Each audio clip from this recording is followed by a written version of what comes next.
Alors, chers amis, vous avez le sentiment d'être ici dans une buanderie dans laquelle on a mis des livres, des cassettes, des choses de cet ordre-là. Mais en réalité, nous sommes sur un chantier de fouilles archéologiques. Parce que ce qui est important, ce sont ces deux caisses, les deux caisses qui sont là, et que je vais ouvrir devant vous. Et ces deux caisses n'ont pas été ouvertes depuis 50 ans.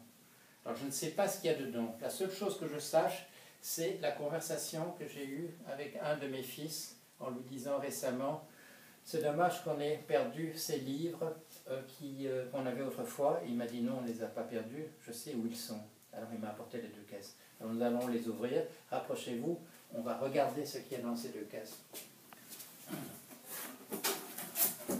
Rapprochez-vous, je vous ai demandé. Non, ne vous éloignez pas, rapprochez-vous. Rapprochez-vous, c'est-à-dire que vous venez dans ma direction. Voilà. Alors, voyons ce qu'il y a. Eh bien, voilà, on n'est pas déçus. The Golden Apples of the Sun, de Ray Bradbury. Qu'est-ce qu'on a? The Day Drained Forever, là aussi de Ray Bradbury. Vous voyez?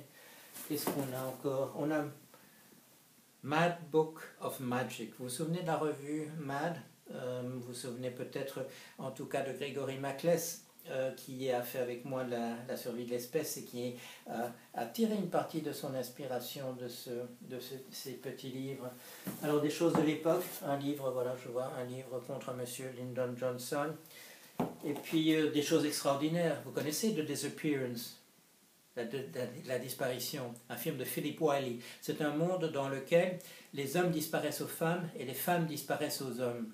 Et très rapidement, les hommes détruisent la planète par une guerre nucléaire et les femmes font continuer à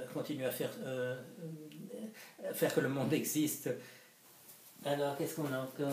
On a des recueils, voilà, je vois, The Best Stories, Science Fiction, Terror Tales, des histoires de terreur, je ne sais pas ce que c'est. Je pourrais sans doute, Science Fiction, voilà des recueils de certaines années. Voilà le numéro 12, voilà le numéro 14. Je ne vais pas continuer, je vais m'arrêter, The First Astounding Science Fiction Anthology, etc.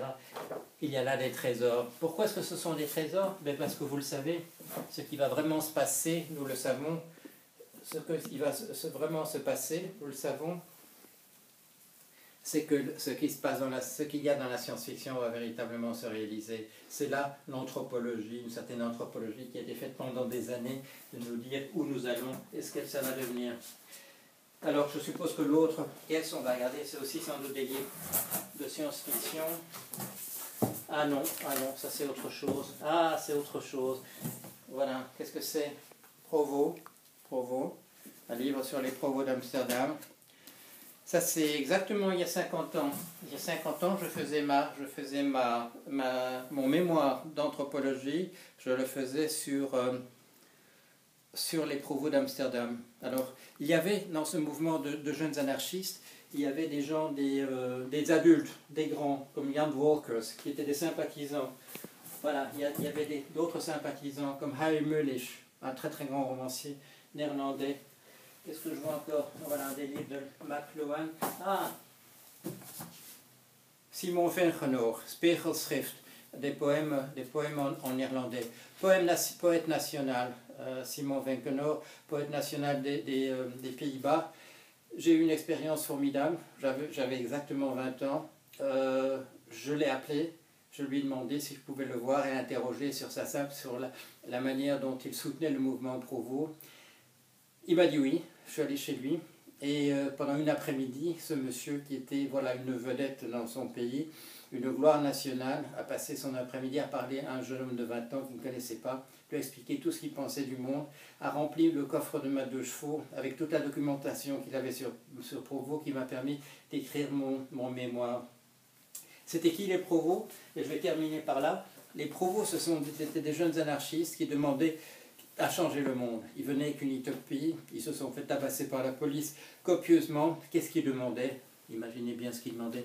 Ils demandaient des rues piétonnières dans les villes, ils demandaient des livres, des bicyclettes libres, des vélos libres comme on les a maintenant. Voilà, ils se sont battus pour ça. Ça a été très difficile, mais ils ont réussi et ça nous prouve qu'on peut changer le monde. Voilà, je crois qu'on va terminer avec ça. Allez, merci, au revoir.